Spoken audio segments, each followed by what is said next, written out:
how to set text to speech on Samsung Galaxy S26 Ultra.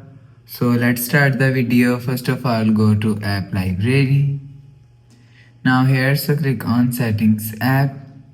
Now in setting, scroll down and click on accessibility.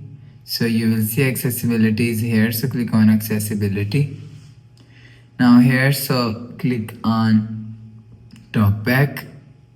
So after click on talkback, you will see second option is settings. So click on settings. Now in talkback settings, you will see first option is text to speech. So click on text to speech. Now here click on this first option. So after click on this first option, so if you want to set text to speech, so you will see text to speech is here. So click on text to speech. So after click on Samsung text to speech, you will see.